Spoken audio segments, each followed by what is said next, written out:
Alright, what's up? It's Mournful. You don't know me, but I'm here to show you what I believe is the most consistent Yugi Muto farming deck, which consists of locking down his field with a bunch of slime. So here I have two replays of the games I actually remembered to hit the save replay button. Very difficult for me.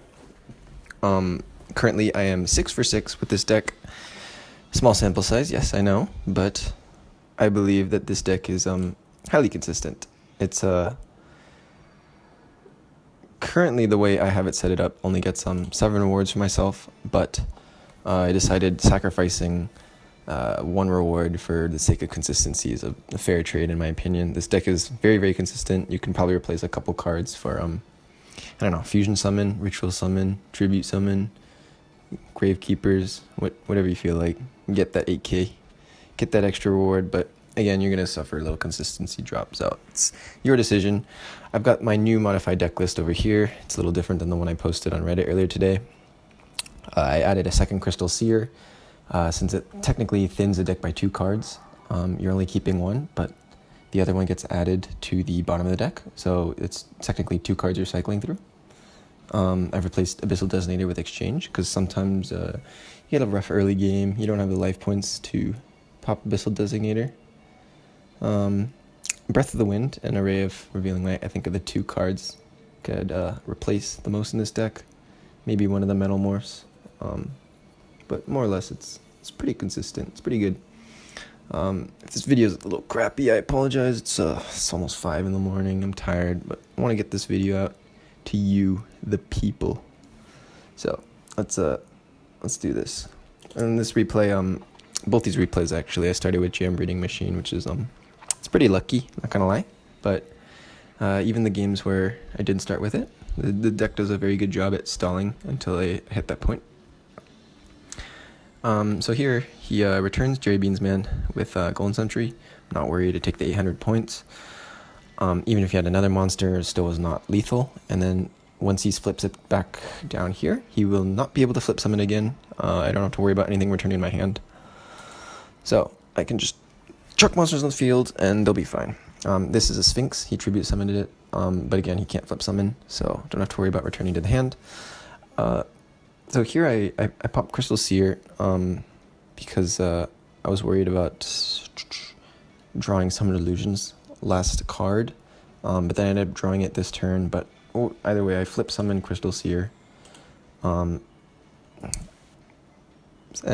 we excavate Windstorm. If we hadn't drawn Summoner of Illusions that turn, could have just chucked Breath of Light bottom of the deck, and now I know that last turn I'm gonna be safe. Like I know that I'm not gonna draw an important card on my last turn. So we pop Metal Morph, we start clearing out his side of the field. Metal Morph pretty much gets over everything. He can't get over 1750, so as long as you have Jerry Beans Man, Dunamis, Master Kianchi, any of this good stuff, you should be fine. He can't kill you. You can just leave your stuff in attack position if you're afraid of Suikaribo until you get Metal Morph. Once you get Metal Morph, you can, I don't know, clear his field if you want. Doesn't really matter. You could just leave his monsters there. He can't do anything with them. And yeah, you can't even pop Order to Charge on the slime tokens, which is it's pretty nice for us. We don't have to run Ryokyu Field. Makes the deck a little bit more consistent. So here we just kind of run the deck down. We clear slime tokens because we feel like it, but you don't actually get opponent monsters destroyed from that, so it's an entirely futile effort. I'm just feels bad not attacking, you know, so I gotta do it.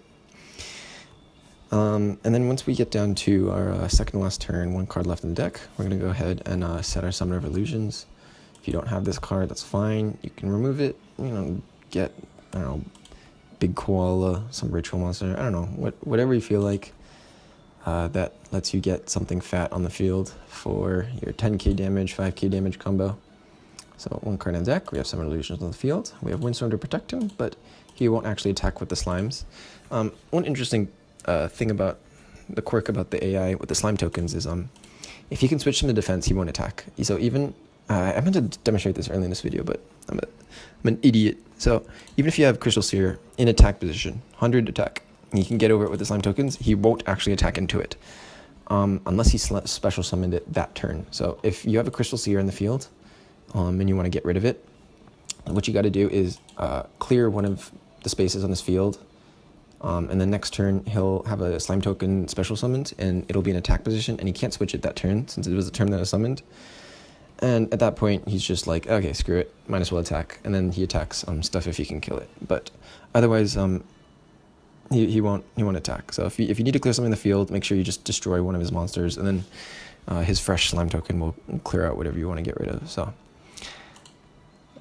here we go, last turn, Summoner of Illusions, pop 2 Names, we get Blue Eyes, Secret Pass, Gift of the Martyr, and then we get our Piranha to over 5,000 attack. And then what you can do at this point is you can use Exchange to get rid of any Sphere Kribos he has. He burned it earlier in this game, so I didn't actually need it. So I just set it for the extra glossy points, and then you go ahead, attack directly for 10k damage. Or whatever you're using. Vassal, I don't know. This deck is exceptionally flexible, which is what I really like. So if you don't have a lot of these cards, it's not an issue. You do want 3 Gem Raiding Machines and probably a couple Crystal Seers. If you don't have that, you're going to have a pretty rough time. And then, obviously, you need Surprise Present. So I know a lot of people aren't going to have this. I'm really sorry if you don't, but I highly recommend farming Teo Skills. I think this deck is probably going to be useful in future events. I'm not going to lie. If Konami just decides to fuck us again, this may end up being like a go-to deck. So I would recommend trying to farm Surprise Present. And then Dual Standby is just like a fun cheese skill to use in PvP. So don't hate me. So this is against level 30. We've got Gem Breeding in our starting hand, but no monsters. But that's okay. We've got Windstorm to stall. And then even without Windstorm, we can take a couple of attacks. It's not a big deal. So here we pop Windstorm. Honestly, I probably should have saved it for the next turn. It would have been smarter because we can take this damage, but next turn, potentially we can't. But we drew Breath of Light, which is kind of nice because now he can't summon any more Rock-type monsters, and he's just going to be summoning Slimes, which don't do any damage at all. So the chances of us not getting a monster at this point are, before we die, is like incredibly low. So we draw Master Kyonshi, and then again, you don't actually have to attack in immediately if you're afraid of Sphere Kribo like that. So I wait till I get 2 monsters in the field, so even if you Sphere Kribo's 1, I've got the other one. And then we can clear out his field. Is this a Metalmorph? Yeah. So Metalmorph helps us get us over castle walls. Both decks, you're going to struggle actually clearing his monsters until you draw Metalmorph. If you don't have more than 1 copy of Metalmorph, you can use Sorcerer Spell Wall. I don't know. Metalmorph is like honestly your best option. You could use I go Gravity Axe Growl. I think is a very good option. I think that's probably like your other best option because that can function on its own if you don't get a Gem Breeding Machine early, since it stops him from flip summoning. So if you've got copies of Guardian Axe Growl, that's really good.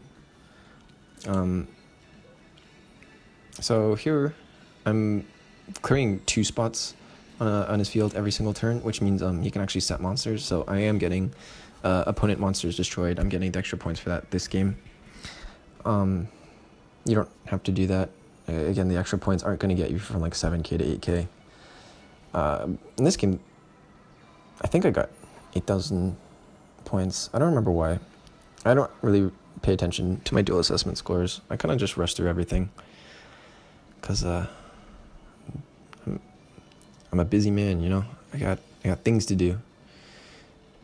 I don't have anything to do, but yeah. So here, what I do is I move Jerry. This is when I discovered the slime token AI. So I moved Jerry Beans Man to defense position.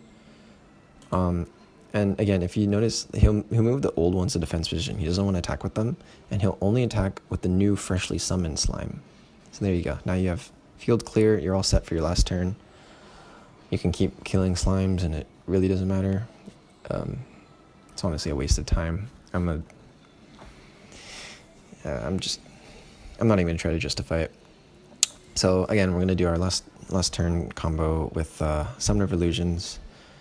We managed to burn both Sphere Karibos this game early, which is Just really nice, but you don't always get that, especially against a level 31 since he has 2 of them. So just try to burn them early on the level 31. I found that against level 40, he doesn't use Sphere Karibo to protect his slime tokens. I don't know if it's different AI in 30 or 40, because this game he did burn it to protect his slime tokens. So I'm not really 100%. I don't want to say for sure he uses it on slime tokens or he doesn't use it on slime tokens, but for the level 31 so far, he has used it to protect slime tokens, and for level 40, he has not. So make sure you take that into account when you're trying to burn Sphere Karibo on both level 30 and 40. Very important, so you don't get screwed over last turn. So, second to last turn, set Summon Illusions.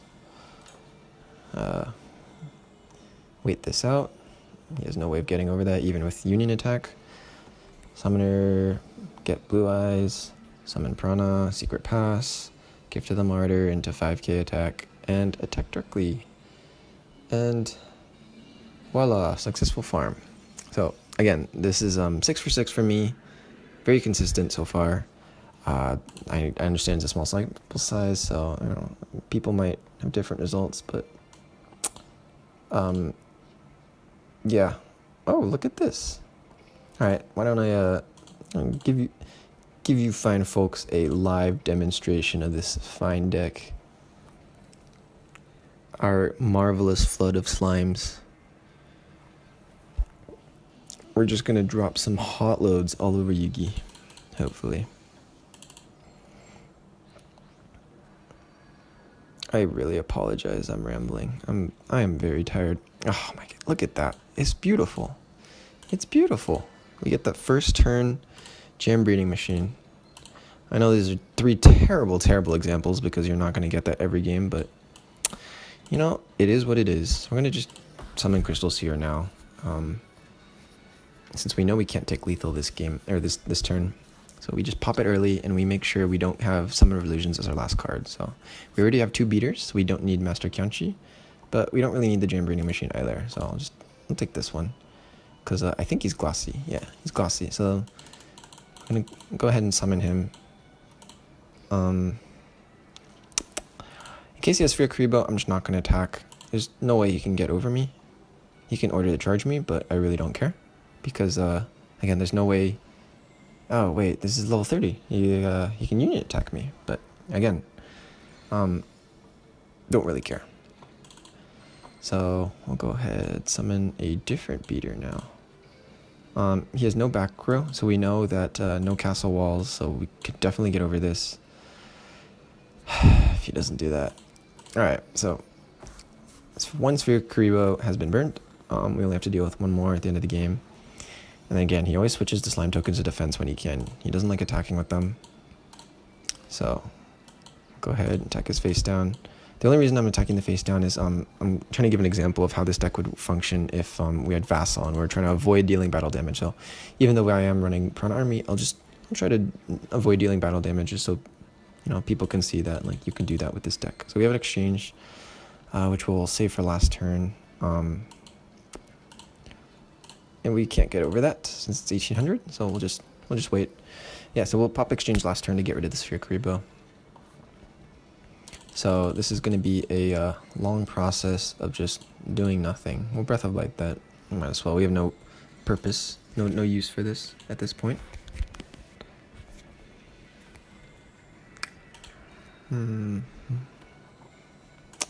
This is I'm not gonna lie. This is not gonna be an interesting farm. So I'll try to fill in the blanks with some of my 5 a.m. commentary. It's gonna be fascinating, I know. So,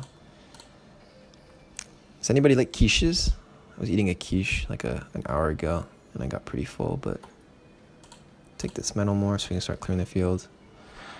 I'm a big fan of quiches, and I kind of want to eat more when I'm done with recording this.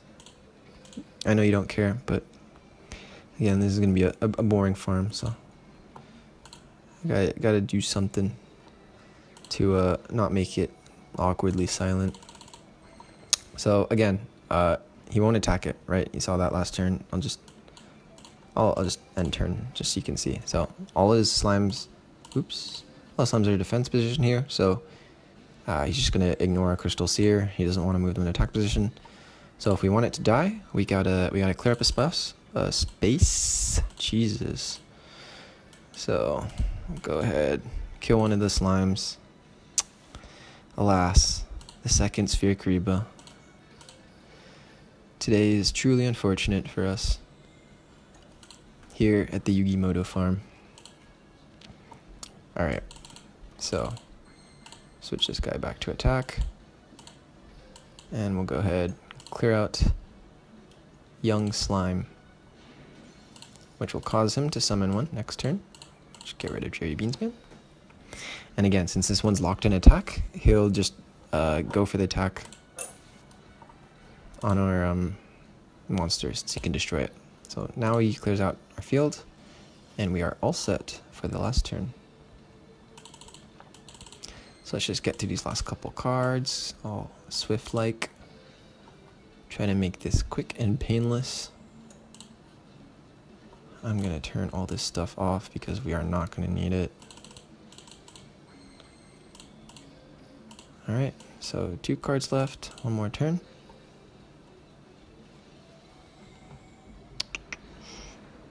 Alright, and so we have second to last turn. We go ahead, set Summon of Illusions. And then we can just pop whatever last turn combo you're currently running. I'm going to summon this, use this, sorry. It's glossy, and get a couple extra points. Normal summon Prana, flip summon this guy. Not tribute the wrong one, even though I'm tired. We'll pop a secret pass to the treasures. We will pop a Gift of the Martyr. And give this guy some fatty attack. And I'll go ahead and set one of these for extra glossy points. Go ahead and attack directly. And hooray! We have successfully farmed Yugi Muto for the 7th time. I'll go ahead and save that in case I need it later. Alright, so let's take a look-see what we got this game. So I think it should be only 7 rewards. Yeah, so just shy of 8.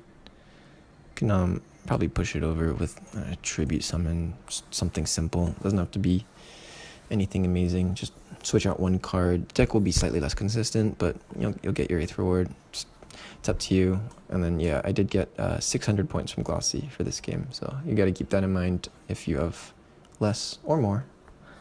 So that is that's our slime lockdown, which I hope we'll be seeing in future events because this deck is hilarious.